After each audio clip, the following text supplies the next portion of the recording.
There we go. Hey, you're muted. All Hold right. on. See, I got you on. I got you on. So I actually was on Zoom the whole time, but I didn't realize I didn't have my internet on my phone. Like I use a hotspot for internet, and so I'm sitting here. I'm like, Okay. the meeting's like loading, loading, loading. I'm like, what is going on? And I look down. I was like, I don't even have internet. So, Bless it. so this is actually the first time I'm doing Zoom. Am I? Do I sound okay? Can you hear You me? Okay? sound great. Yeah, you're fine. I'm super nervous that because I have headphones in, it's not going to record right, but I think I'll be okay. We're just going to have to go for it because Zoom, you just set it to record and let it go, right? Mm-hmm. And it's like 4 a.m. here, so So we're just gonna wing it. you can take it and edit it or whatever you want to do. Okay. I got you. You're also on Facebook Live right now. So Am I? That's incredible. Okay, good. Yeah. Well, so I wanted to thank you so much for coming and talking to me. I know you stay super busy. I've done a lot of research and I've seen that you've kind of been getting interviewed. You've done a lot of podcasts, which is cool. That's one thing I really like about our community. We kind of go hard. So I was able to actually get a lot of info. And so I think it's nice because a lot of the introductory things, when it comes to you, like I'm sure you're probably getting really sick of talking about. And honestly, I think you're kind of no. Well, that's good. I mean, I think you're at a level where a lot of the community is starting to know who you are. And so I know, okay, for everybody who is listening on the show, this is Charlynda Scales. She is the founder and CEO of Mutt Sauce. Charlynda, you're gonna kill me. I have not tried this sauce yet, so I'm actually on Amazon. Okay. I need to figure out a way to get some. Yeah, we need to get your address so I can send you some. Yes. That has to happen. Well, I had a plan because I have a gift for anybody who comes on my show too. So we'll exchange where we can send stuff, and then we'll go from there after the show. Yeah. So I haven't tried it yet, but I know that it is very popular, especially down south. Charlynda's from Tennessee, but you live in Dayton, Ohio now, which is really cool. I love the fact that you live in Dayton. You were just at Wright State. I used to go there a lot, so we'll talk about that. But really? Yeah, cool. Yeah. Wright State was one of my old stomping grounds for a while, so I didn't go there. It was all during high school. But why don't you run us back, Charlynda? I know you served for the Air Force for some time, so before we get ahead of ourselves with everything, I want to ask you. Don't explain your whole career, but just tell us you were in the Air Force. How did that go for you? I know that this kind of took over and it kind of caused you to transition. It wasn't a big plan, but let us know, take us back. What made you sign up for the Air Force and go from there? Yeah. So my Air Force story is kind of unique, I guess. Well, there's some families that probably really identify with it. We're a 4th-generation military family. We've served in every branch except for the Coast Guard, but we're still recruiting. Look, we're still recruiting them. The Farrells, right? Yeah, the Farrell family. Mm-hmm. And so I'm so glad you did your research, Kyle. I just love this. Okay, that's right. So yeah, I wanted to actually just go to college and study business. I just wanted to go to college, really, and I actually was a jock. I wanted to run track. Okay. When I got to college. So the military was not in the forefront of my mind. I was actually the 3rd grandkid. So the discussion usually began around age 16 of not like, what do you want to be when you grow up? Like, what branch do you want to go into when you grow up? And I'm like, not me. I'm like the 3rd in line. I'm not going in. So I have my cousins, Carlos and DeWine. Hey, y'all. DeWine actually went into the Marine Corps, and he was in boot camp, and I remember texting him while he was at boot camp at Paris Island. I was at science camp. And he's like, I ate an apple in 5 seconds. I'm like, what? I dissected a frog today. So I just knew that he had fulfilled this requirement for my generation to go into the military. So it's like there's someone in every generation who has served. That's basically what that means. And so he was my generation. And so I was like, no sweat. I'm going to college. I'm running track. It's great. And then and I also played soccer in the fall to condition myself for spring track. So my senior year, the very first game of soccer, I tore my ACL apart in the first game. That's right. And so, yeah. Yeah. So all of the scouts, all the scouts for track, everybody went away. It was at first she's going to be this athlete that's going to, play in college. And now it was just anybody, Bueller, anybody want me? Nobody. Okay. Yeah, that's rough. And I had to basically put that was like my first test of emotional resiliency, because my mom had to pull me back together. Like, you have a purpose. It's not just sports. You're not just sports. Was that a Clemson that you went to play soccer? I actually, when I made it to Clemson, I ended up being on the rowing team, and then I ran track. I did pentathlon. Dang. So yeah. So after she said, pull yourself back together, there was also hey, we need to talk about the fact that you told me that you're not paying for school. Like, you saved nothing. She's a baby boomer. She didn't have anything to save for me to go to school. So I have to make it. I knew that when I went into high school, I have to make it some kind of way. Mm-hmm. And now I'm looking at the military. Okay. So that's the beginning of my story. You guys sound like Catholics with when you turn 16, it's time, for Catholics, you get confirmed. But that was like the big thing with my family when I was 16, was you gotta get confirmed. So that's just what I was thinking of. It's almost like that, or it's like an arranged marriage situation your family's got with the military. That's really interesting. Hey, I like that story because, everybody else, like a lot of people, the way they say they joined, it's always, I guess you still had the same sort of reasons at the end of the day, but like, it's just a different story. Yeah. Well, my cousin was expecting to go, so I didn't think I was going. Like, what? I was hardcore, like, rooting for Dewan. I'm like, you're gonna make it. I'm pen paling him. I'm writing him like, yes. Do it for the whole generation. Man, so.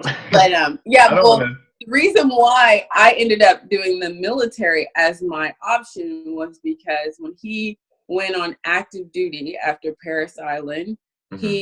They took him out to like cold weather training. Like, they take you out. He's like, I'm using skis. I've never skied in my whole life. We're on a mountain on skis. I don't know what's happening. Yeah.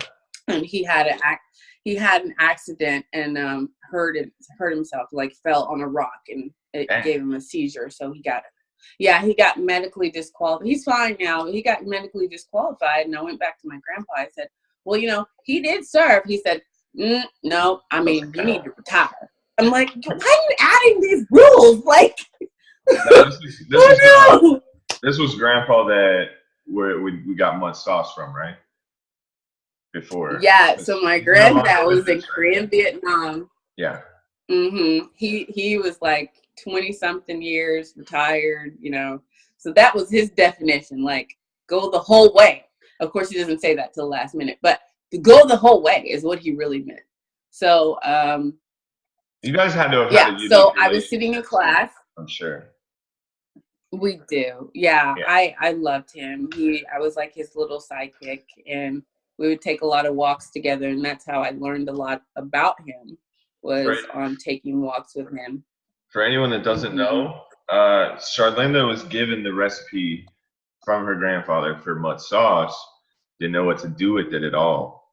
But I just think it's very significant that a lot of people get whatever in the will or different things, from relatives when they go, and Charlynda got a recipe. And so I want to kind of talk about, I feel like I know so much about the process of how you got there, but some of my listeners might not. Can you tell us about Mutt sauce a little bit?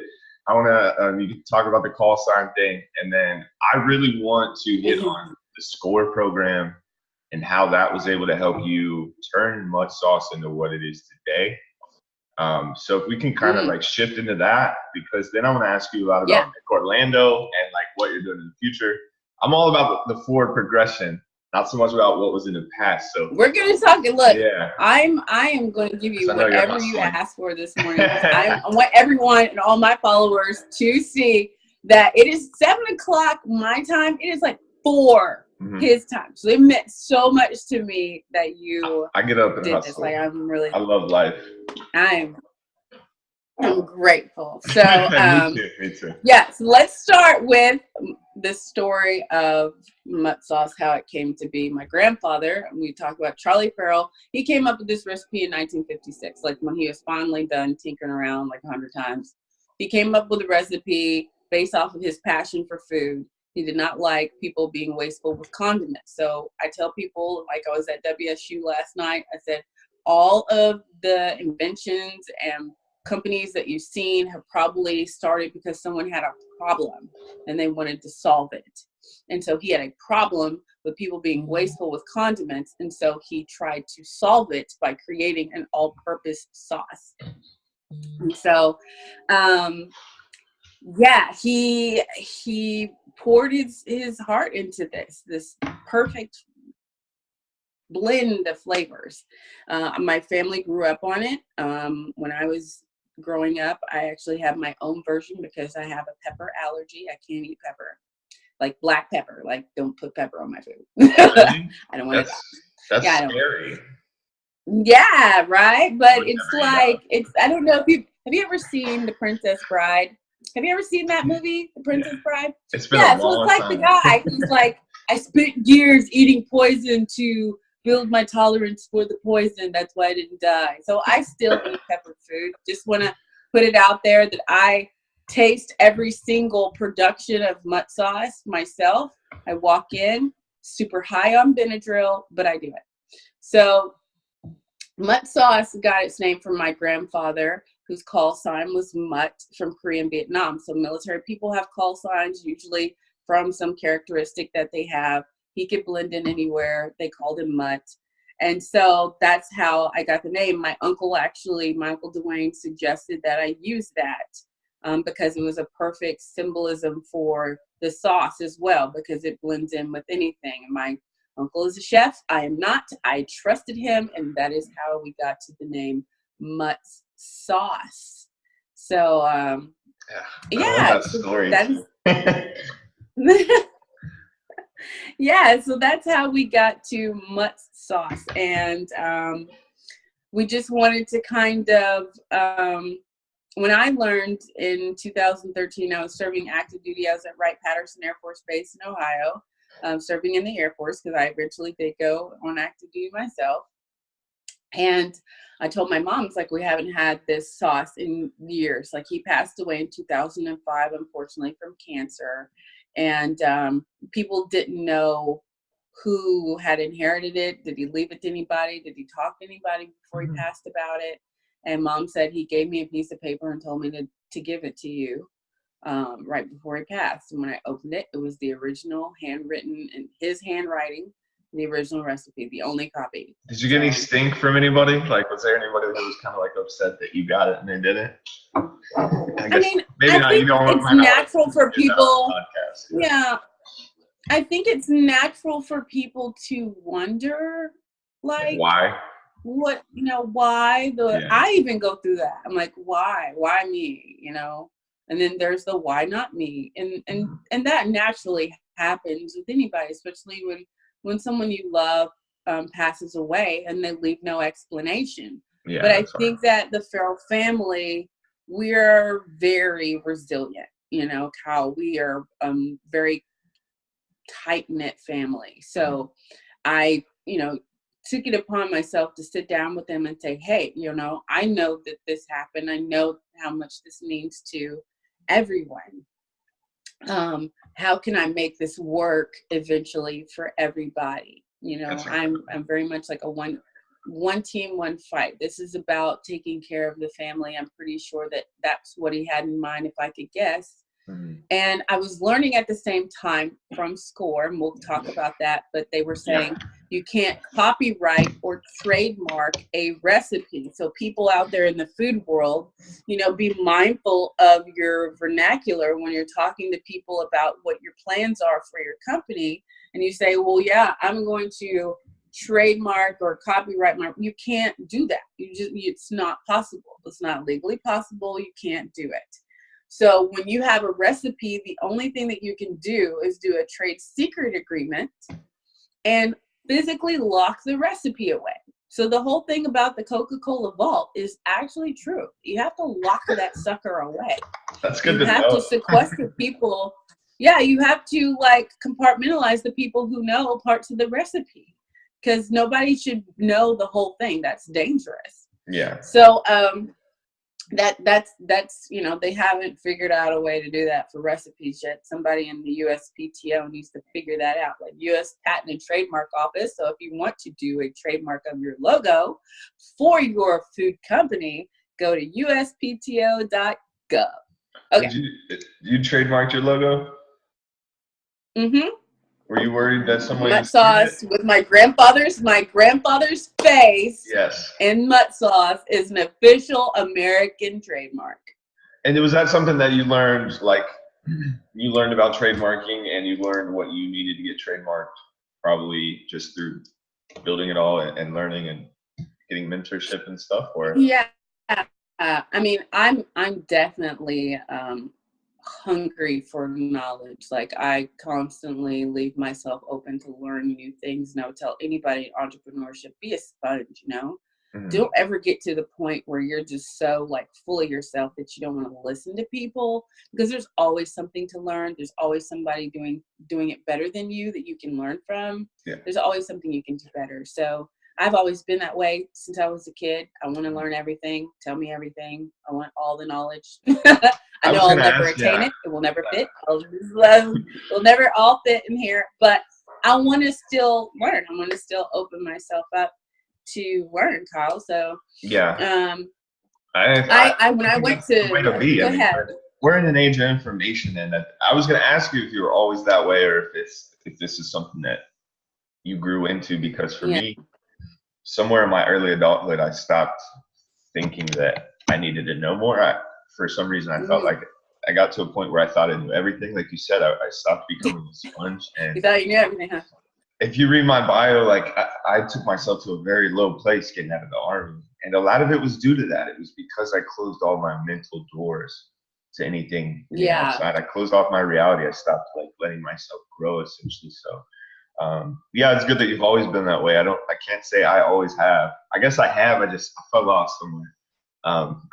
When I was I tell people, like, it's not just a hunger for knowledge, but it's also humility, Cal. I mean, this is something that people in this day and age are starting to learn, and I think more of our top entrepreneurs are being vocal about how that is actually a success trait. You can learn it, you can practice it, but my grandfather told me humility will take you farther than money.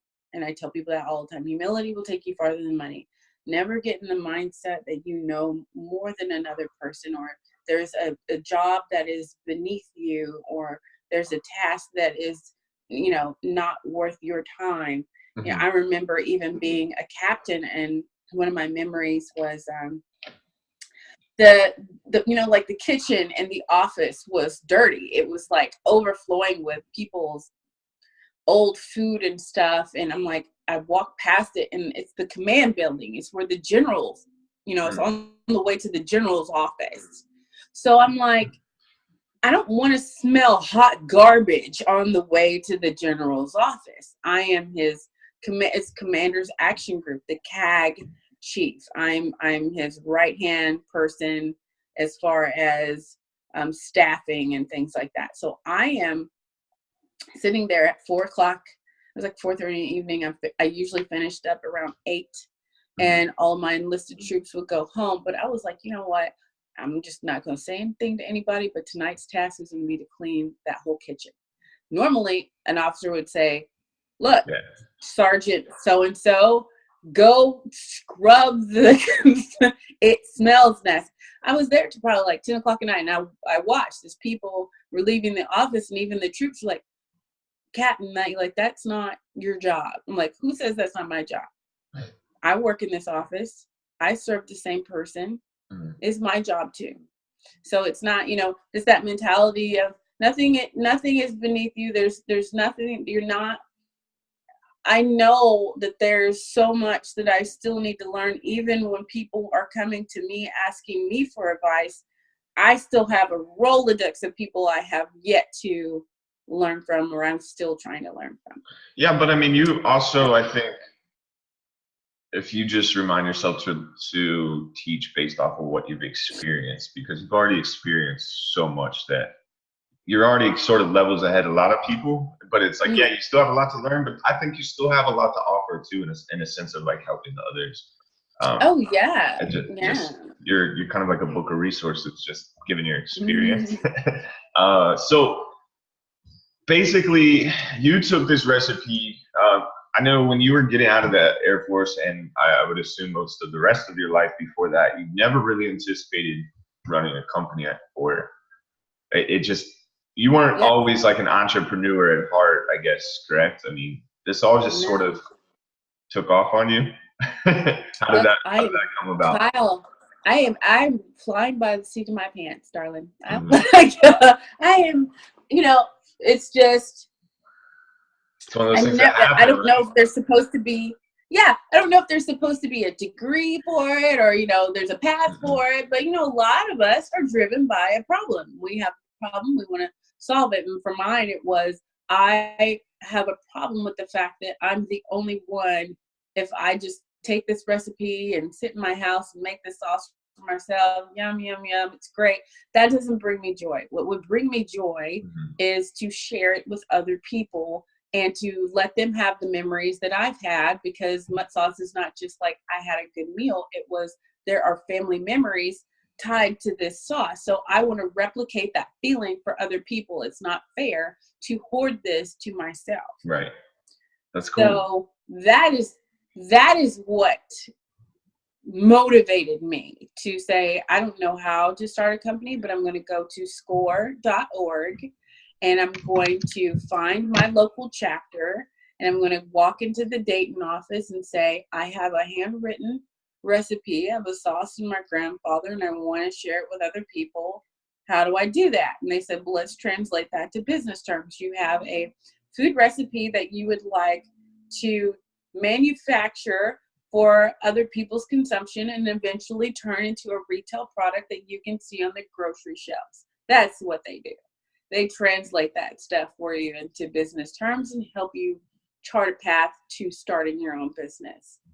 And for anyone that doesn't know what SCORE is, this is actually one of the biggest reasons I was excited to talk to Charlynda, because obviously Veteran Growth Podcast, we're all about veterans being able to just overcome whatever obstacles they're facing, transitioning, starting business, whatever the case may be. So score.org is a free resource to veterans that I am actually personally kind of obsessed with. I actually haven't signed up yet because I'm obsessed too. I want to sign up for my podcast. I want to sign up for some of the businesses I'm working with. It's like, what do I sign up for? But needless to say, I'll let Charlynda touch more on her experience with SCORE, but it's a free resource where you can get mentorship in your area. And basically, I wanted to kind of paint an image of what your mentors did for you through the process, because for not visioning this to become a business and then seeing how great of a business it's flourishing into is really impressive to me, because I know being an entrepreneur is not easy, and you have to really want to be an entrepreneur to get yourself through some of the hurdles that it brings. So how was SCORE able to kind of help you bridge that gap, and what resources did they provide? I've heard some of the resources they provided you. It sounded amazing. I know they gave you sort of like a list of just what you have to do. I mean, it was very simple. It almost seemed just a lot of work. So easy. Yeah. So I share, Kyle, I share your love for SCORE. Like, they are amazing. They are free. I say free 99. They are free, guys. Like, it's not like, you know, when you go to someone, you're like, hey, can I help you? Yes, I'm a consultant, so-and-so, and here's my $5,000 bill for a startup that has no money. Like, I cannot stand blood-sucking consultants sometimes. Okay, there are great ones. There are great ones. I know great ones. But there are some among them that is just like, you're going to be broke. You're going to be broke. And SCORE is free. I walked in, I had this consultation with them, told them what I had and my idea. I want to share it. They're super patient. I will say my consultant, he was a SCORE mentor. His name is John Suter, and I love him. He was, I think, in his 70s at the time. He was retired from owning a few businesses. And it was kind of almost, I have to say, it was almost like sitting down with my granddad. It was like sitting down with my granddad and having him run me through the plan. And I tried not to get emotional because the emotions were so fresh. Yeah. And it's like every time he mentioned him, I was like, oh, okay. You know, he's like, trust me, I got you. He said, I can imagine like what this man, they were about the same age. They really were. Like, it's almost like your grandfather had sort of a bigger plan in mind. Yeah, it's like if my grandfather had not, I think he prematurely passed. Had he not had the cancer, he would have been the same age as my SCORE mentor, who was sitting down with me, running me through this. So, you know, it was more, I think, John didn't realize it was more than just him being a SCORE mentor. It was like, this is what I wish I could have had with my grandfather, is that someone just tell me what to do. You know, tell me what to do. And he did. He did. He sat down. He was so patient. He said, you need to learn about food process, those like things like food process authority. You need to have the pH balance of your tomato-based product tested to make sure you know how to properly make it for people who would consume it in public. So there's like all this sciencey stuff, and the business, and file for your business license. So he gave me the list and he would call me. And then he did me a solid. He said, I'm going to find someone who's doing what you want to do, but they are already like 5 steps ahead of you with a packaged product. And he sought out this lady who had a salsa that was made locally. And she said, everything in the process of making salsa is the same thing as making any tomato-based sauce. So she said, I've lived in this area for multiple years. Her name was Peggy Heim Bellamy, a bit of a bite salsa. She gave me every contact she had. Like, wow. She just handed over her whole Rolodex, her co-packer, her CPA, like every contact she had built over time, all of the research that she had done, the trial and error, she did all of it and just said, I'm going to save you about 10 years. It's all about who you know, right? I mean, yeah. And she was just like, here. So people see the story of Mutt sauce, like you went from a paper recipe to a co-packaged product being sold in 4 months. So July 2013 was the conversation with my mother to get the recipe. December was the launch party of the first product line. 13? Like, that's insane. Yeah, December 2013. Like, that's just insane. That is. I mean, even for me, I look back and I'm like, that's insane for a packaged product. Like, it would take me that long just to get the labels. I was just, well, you know, and there were so many people that I met along the way. It's like once you start voicing your dream, it's like everything just starts coming together. I met a young man. His name was Rashawn Saunders. He had this startup called the 937 Group. He was a designer, a graphic designer. He had been working some contracts with the local Hilton. And so I sat with him and I said, I need a label. I need a design for my logo. And I told him the story of my grandfather. And as I did that, he was at his computer doing design. And I gave him a picture of my grandfather. And then right after I was done, he said, how's this? And what you see, the trademark logo, was his very first try. Really? Wow.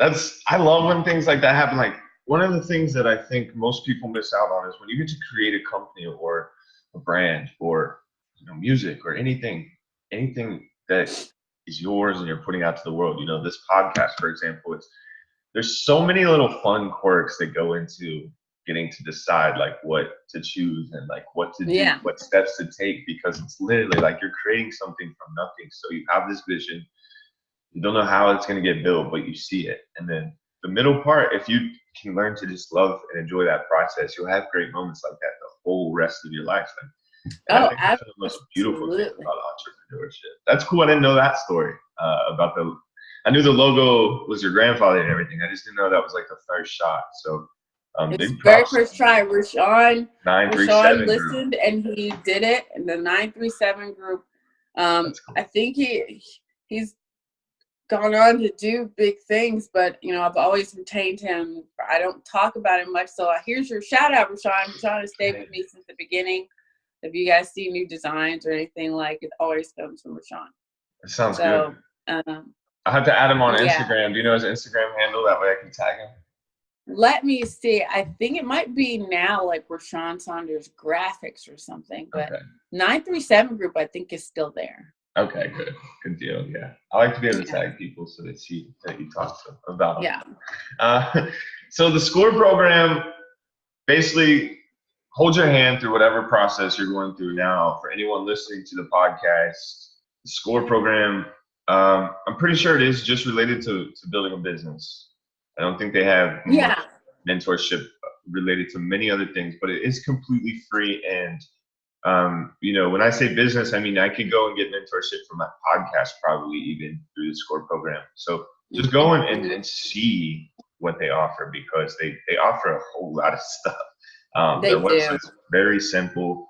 It's very easy to figure out, your location compared to what they have in that area. So just check it out. It's score.org. We're going to kind of keep pushing the train along. We got plenty of time still. Well, actually, we've been going for like 35 minutes now, but time flies. I know. This is like the first podcast that I've had to like really check the time. But so I want to get into congratulations on Mutt Sauce, by the way. I'm excited to see where it goes. I'm excited to see it on shelves everywhere. Tell us about, you just got a very recent deal, correct? That's pretty big. So I want to hear about that, and then I want to get into Nick Orlando before we wrap things up. So, oh my gosh, So let's go back, I guess, to 2017. I had gone to MIC. I'd gone to Military Influencer Conference 2017 with my sister, Molly Mae Potter, who was Miss Veteran America 2016. She said, we need to learn what it means to be a military influencer. They have this conference called Military Influencers. So let's go check it out. It's like, do we all go there? There's nothing like, what is this? Yeah. So we went to Dallas. It was in Dallas, Texas, and we learned a lot. We learned a lot about how to harness your experience as a veteran or as a veteran entrepreneur, and how to do good in the world. How to make a bigger impact using skills you already have and experience you already have. So coming off of that, we all got put in a group. So there's a Facebook group for all of us now. And someone had put in there that there was a Bob Evans Award. They're like, hey, it's the last day for the Bob Evans Award, guys, apply. And I said, let me just go in here and see what I have. So I actually used my Kickstarter video because it was the very last day. I didn't have time to make a video. I went in and filled out what my business plan was, and I inserted a 2-year-old Kickstarter video. That's the beauty of content, though. Yeah, I was like, I don't know if this will fly. They'll probably be like, she looks a lot different. So yeah, how about I was in Washington, D.C., and I got this. I was like, it's a weird number, and I usually don't answer it, but on this situation, I answered. I was like, yes, hello. They said, hi, this is Damon John. I'm like,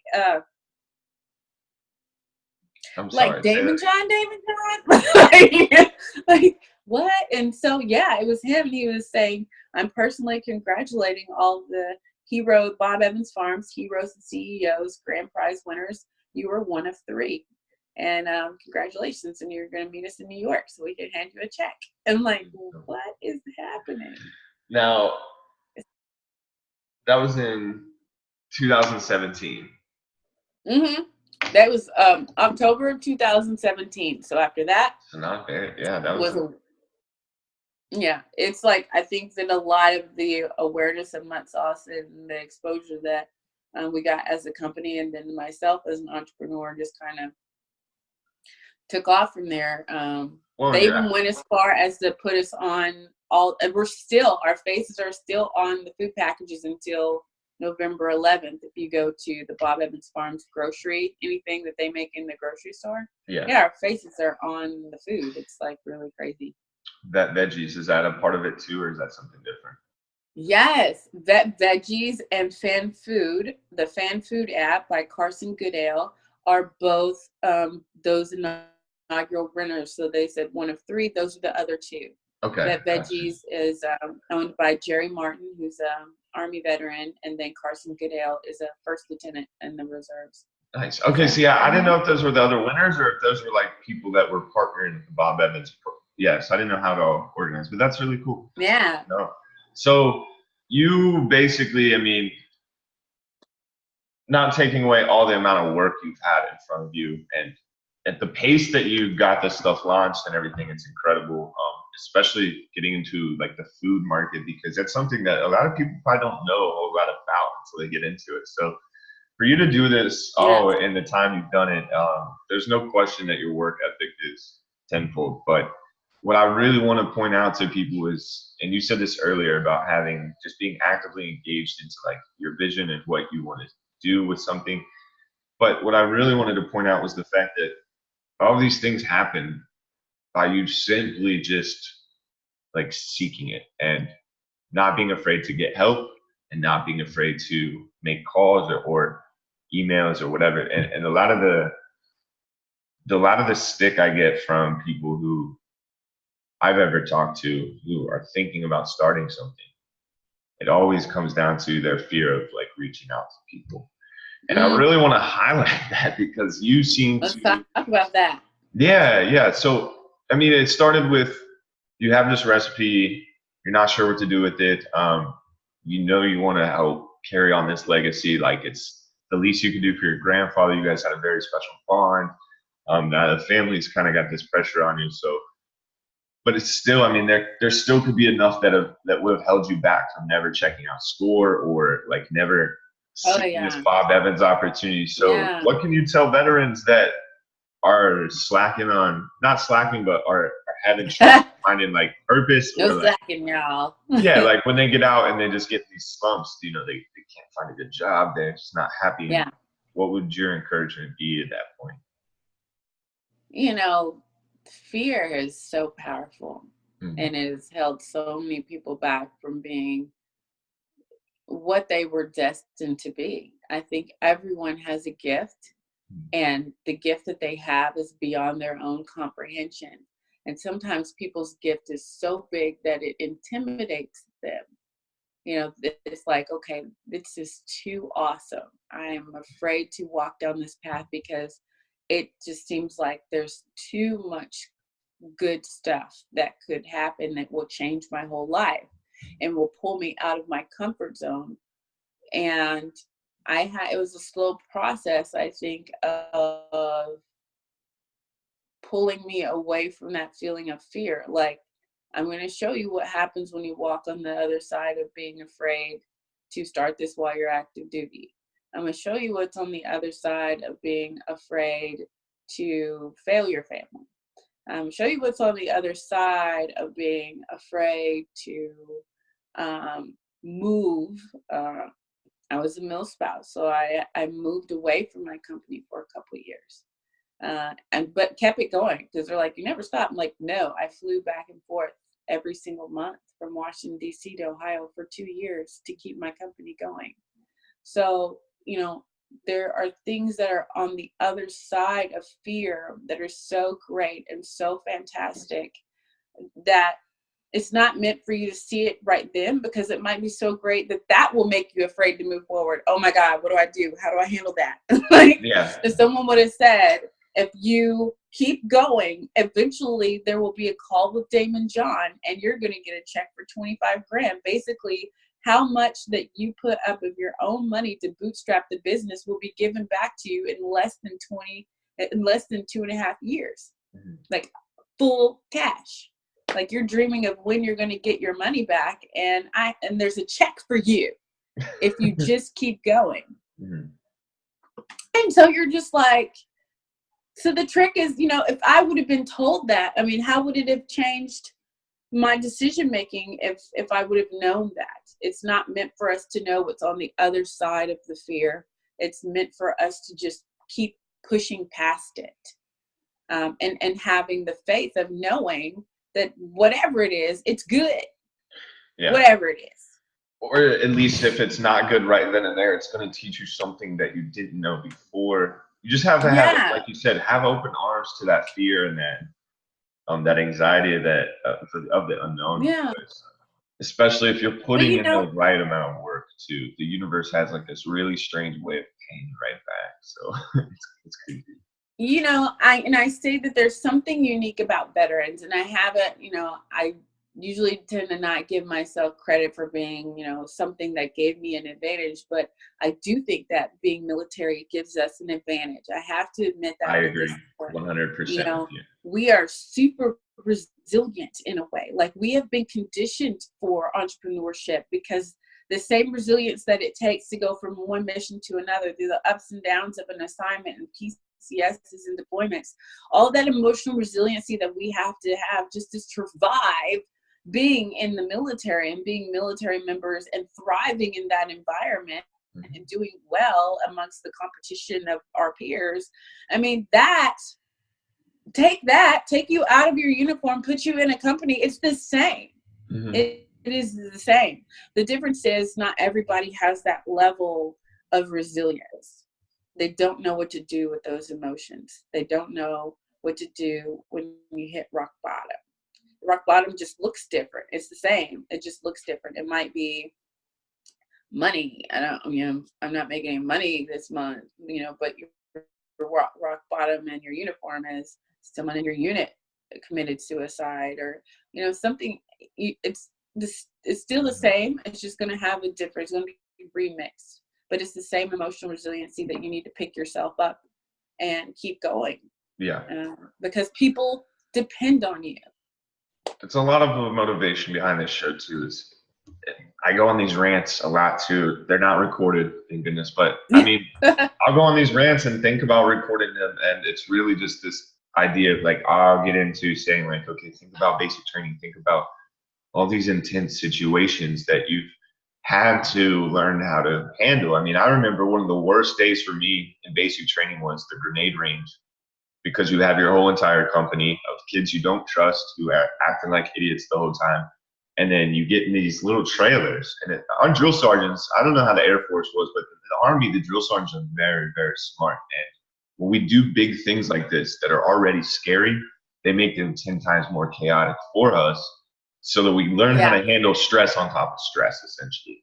Yes. So that thing scared the shit out of me because you're shoulder to shoulder in these little trailers.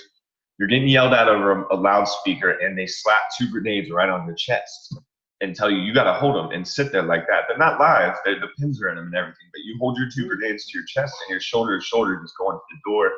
They got a drill sergeant kicks open the door. You fly out and throw your 2 grenades. But the idea was you don't trust all these people around you. So it's like everybody's holding 2 live grenades, and it's pretty intense. And one of my biggest goals was with this show is to like remind veterans, because some of us have been out for a long time. Like the civilian world takes over. We forget, I think, and you forget. I get so much passion to remind people like where you came from with your military background. It's that the training is just second to none, and the experience, like you said, with all this different things that we have to worry about while we're active and while we're serving. Yeah, if people could just remember that when they're in a time of fear, or if they're afraid of messaging somebody on Instagram and be like, why are you scared of them? Who knows? They might say no to whatever your offer is, but if you're working hard, like there's a good chance they'll say yes. Successful people, to me, in my opinion, I've never really met a successful person who wasn't open to helping somebody that, Oh, right. like works for it. So, yeah. And some of them are seeking someone, don't, To help. and I have to say, there's this myth about mentorship sometimes that, they just want to mentor anybody. Like sometimes they are specifically they're seeking out someone to mentor. Not everybody is someone they want to mentor, but I mean, you don't know if you're that person. Yeah. Unless you put yourself out there. You don't know if you're that person that they've been looking for unless you put yourself out there. But yeah, I would say, and I would say harness the power of LinkedIn, because I've made so many great connections on LinkedIn. People who are just like, I saw your story, and they're like, you look at the connection, where it's just like first, second, or third. They're like the fourth removed, but Really? they saw a video link from somebody, and then they want to help you, and then they want to figure out how to help you out. So LinkedIn isn't just a place to go to find a job either. I mean, LinkedIn is really like, it's like the Facebook, but instead of everybody being conflicted about drama or politics, it's all about business. So it's like people are looking at your posts to see how they can help benefit you more than like judging you. So LinkedIn's definitely a different culture. It's very lucrative if you are a business owner, if you're trying to do business with people, essentially. So, and we got a lot of hustlers that are going to be on this podcast, and a lot of hustlers that are going to be listening to the podcast. So I know LinkedIn will be big for most of this community on this show. But so I want to ask you really quick before we get out of here, do you have any serious like routines in your life? I mean, is there anything specifically that you would encourage others to do that has definitely made your life easier or better? I mean, how are you continuing to grow? Like, how are you gaining? Because I know that you're constantly going to be learning because you're a business owner, and in my opinion, you're a young business owner, because I see very, very big pictures. I see like 20, 30, 40 year time spans.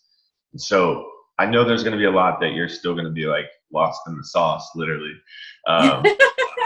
relating to. But what are you doing right now to keep up? Like, are you big into physical activity? Like, do you read? I mean, do you have like a serious morning routine, or are you just staying humble and grateful? And I'm just super grateful. I'm just super grateful. That's cool. Well, I'm a very sporadic person, meaning like I've never really conquered the routine. I'll have them, but they'll be like for 30 days. That's good to know that it's possible to be that way and still be successful, in my opinion. So I'm definitely not like the 5 a.m. yoga and meditation person. Like that's not me. But I do make sure that I'm constantly counting my blessings. I'll look at every situation and say, this is really crazy, but like, what's the good that came out of it? Or I'm definitely a silver linings person. Some people say you're just a really sick optimist. Like the building's on fire, but we're warm, y'all. Like, no. I get it. It's good to have somebody around that's like that, though, because I think that honestly, that's how we should all be. So don't be shy. Yeah. Things that I do though, let's see.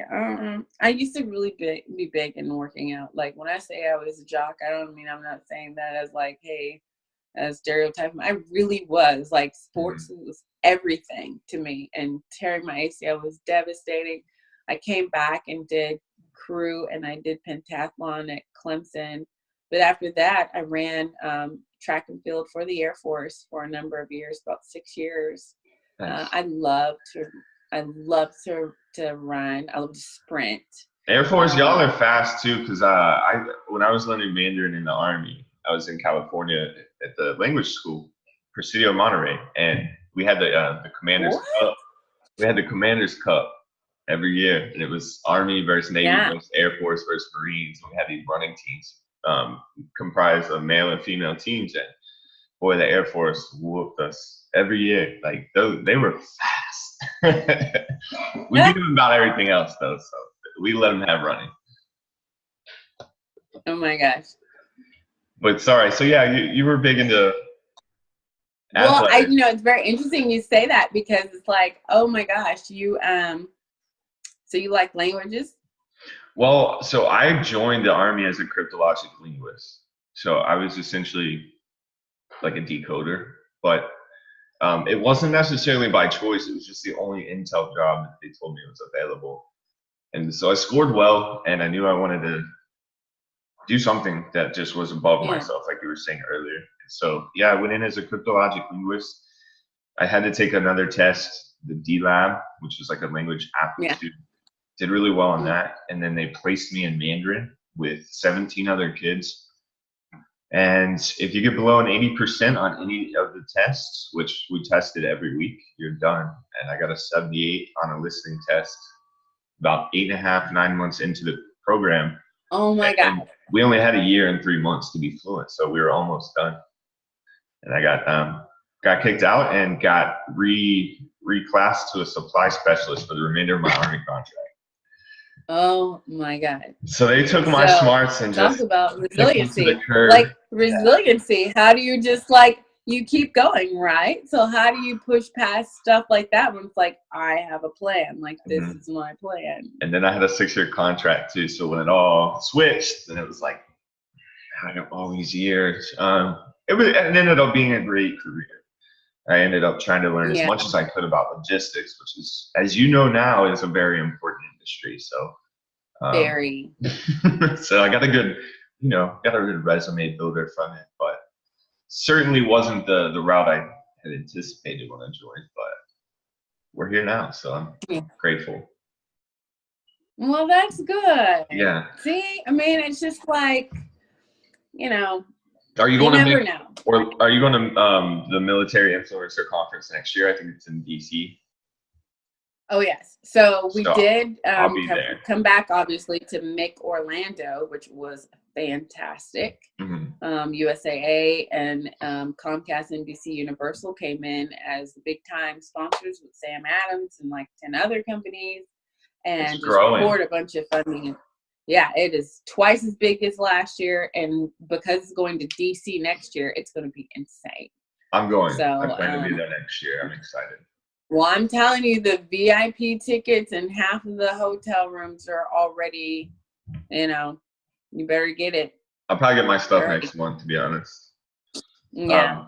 It's hard because I'm in Cali, so it's really hard to buy that stuff. And then, because I still work a 9 to 5, there's all these like little factors that I'm scared to just buy the ticket and, something doesn't work out. But I think by next year I should, be in a place where I'll be able to go just fine. So I'm excited. I'm going to buy my ticket. If I can't go. Get your ticket. Yeah. I'm telling you, like, I am a backwards planner. That I think that has been a constant since as long as I can remember. You kind of have to sometimes.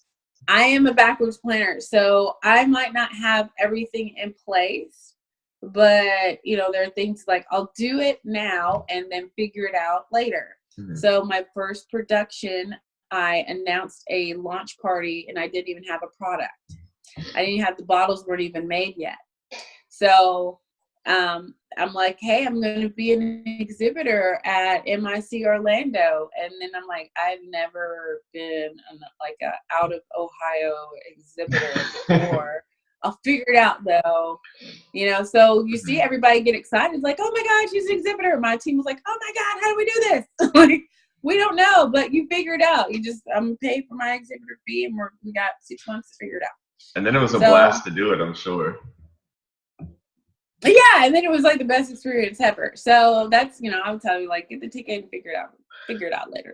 That kind of revolves around pushing yourself into that, like, that uncomfortable feeling of just, it's just, it's what you have to do. It's, in the military, it's like the uncomfortable things, you got people sitting there forcing you to do it, telling you and showing you this is what you have to do. But in the civilian world, those uncomfortable situations, you kind of just have to take them on your own. And like you said, you didn't know what you're supposed to do to get there, but you knew that you had to do that. So did it, got that done. And then it's like, the next step, yeah, it's unknown, but like you just know Yes. that you're going to be fine through that process. You're just going to handle it. So we need to get Absolutely. more Charlynda scales out to the world so this veteran community can just keep thriving and growing and learning. I want to just thank you. It was an incredible experience to get to talk to you this morning. Started my Friday off so well. Wake up at 4 in the morning. I'm about to go get to the gym, go to work. It's going to be a great weekend. So I want to definitely I have to contact you next time I make it home because, you know, I claim Cincinnati, Ohio. So I get close to you a lot. So next time I'm in town, you know, I have to see what you're up to, come see if I can get my eyes on some of the cool, the operation of Mutt sauce. I don't know. So, but yeah, we'll stay connected. It certainly was an absolute pleasure to talk to you. I will leave the floor to you if you have any last words or anything you want to spill to anybody listening or anybody out there. But if you're good to go. Yeah. I would just say, you know, guys, like, I believe in you. I think sometimes the most powerful thing that you can tell a person is that you love them or that you believe in them. And so there are many people who are out there struggling. They don't know what to do. They don't know how to push past that fear. They just need someone to say that. I think my grandfather handing me the recipe was his way of saying, I believe in you. So I will say that to anybody who needs to hear this today, that I believe in you. We believe in you. You can do this. Yes, Kyle and I. All right. We believe in it. This has been an incredible episode. You guys tuned into episode 4 of the Veteran Growth Podcast. It's my first ever interview doing it on Zoom. So I'm confident we'll get it out and it'll be okay and everything will be sound. So everybody should be able to find it on Anchor, YouTube. You can find it on the website, veterangrowthpodcast.com/episodes. I'll be blogging about Charlynda. I know you actually are featured in Forbes now. You can say that as a person. You're featured in Forbes. Yeah. So I'll be putting out a blog explaining all the madness that's happening in your life. You know, I'll give some links and things so people can keep reading about you because I want your story to keep growing. I'm excited to see. I know Mutt Sauce just got a new look. Like you guys are you're continuing to strive. Look for Mutt Sauce in your local stores everywhere soon enough. I mean, it's not everywhere yet, but it will be. I'm confident. So, Charlynda, it was a great pleasure. I wish you nothing but the best weekend, and I look forward to meeting you at least next year in Orlando, if not before. So, all right. I appreciate it. Have a great weekend. We'll see you. You too. Bye-bye. Bye-bye.